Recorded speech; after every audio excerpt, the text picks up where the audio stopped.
aka GK Phelan, and you can call me Glenda. Today I am going to be doing some things. I hadn't really been planning to approach this early in my series or talking about COPD. I was going to address more of the living with things and, show more of the things that I do, like the beads and crochet, writing, maybe writing something that I could share. Um, and that was going to be my plan here for a little while. Not only, but I'd still talk about the COPD. But a young man just made a note on one of my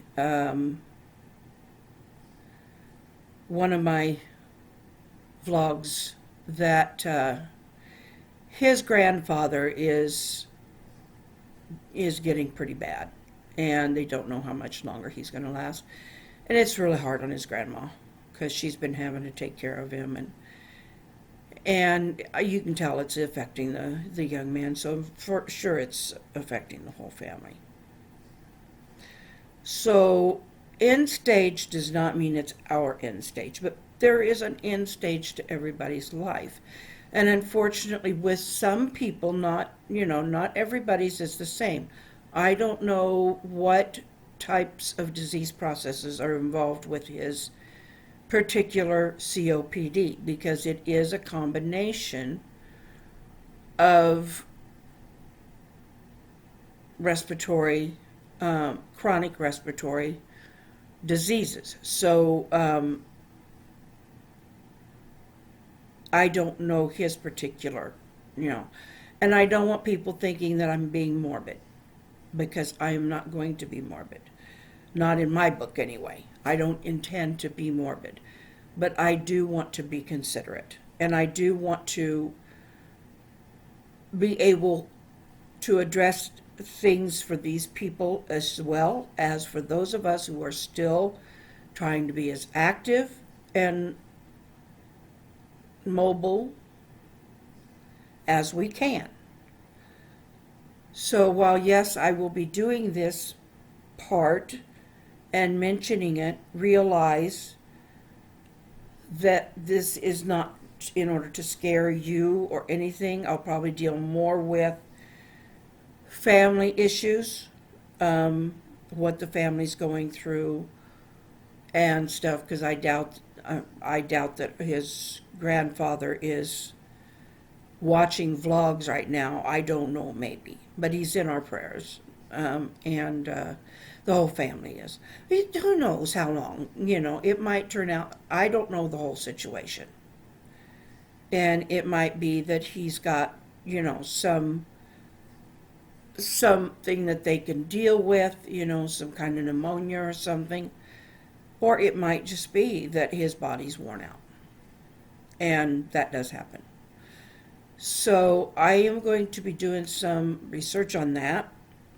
I don't know how soon I'll actually get enough, because I wanted to really research on this, because it's very sensitive. And but I want these people to know we are thinking of you, and we're thinking of your whole family, and we're thinking of this young man's grandfather, and grandmother. So anyway, just to let you know, that's what I opened it up with this for, is because I want to let you know I'll be touching on these subjects. So and I'm not going to try, like I said, I'm not going to try and make it morbid. We're still going to smile. We're still going to do other things. And I will talk to you later.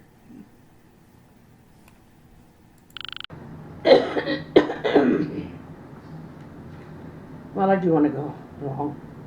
I'm going long, people. Okay. Now I'm going to try. Let's start with the beads instead. I'll figure out the length. at some point. Am I weird? Or am I weird? Let's see.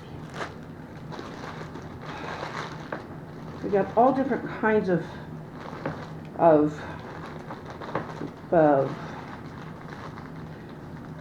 pearl-like beads in here, pearl-shaped.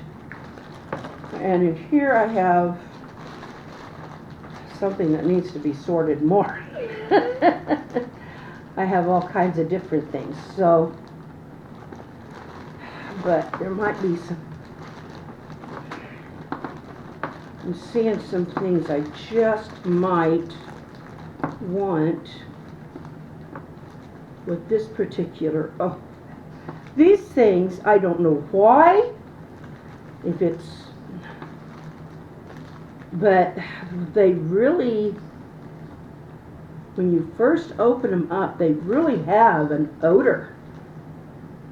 There's two, if I can find a third one. They really have an odor to them. Okay, I'm back, and I do apologize, Kim, if you're a girl. When the earlier part of the tape, I kept saying him, because I didn't see that you had written your first name in there.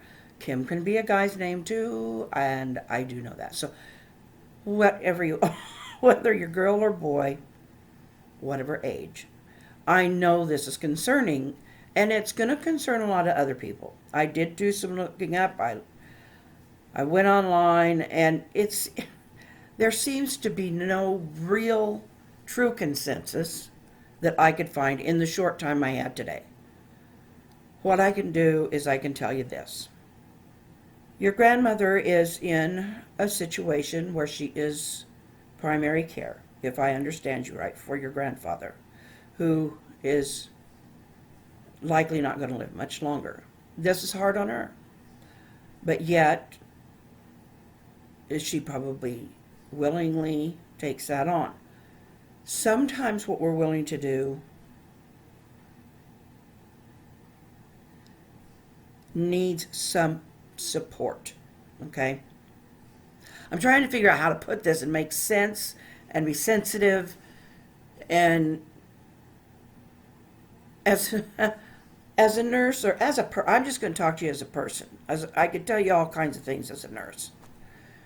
But as a person, what I can tell you, be aware.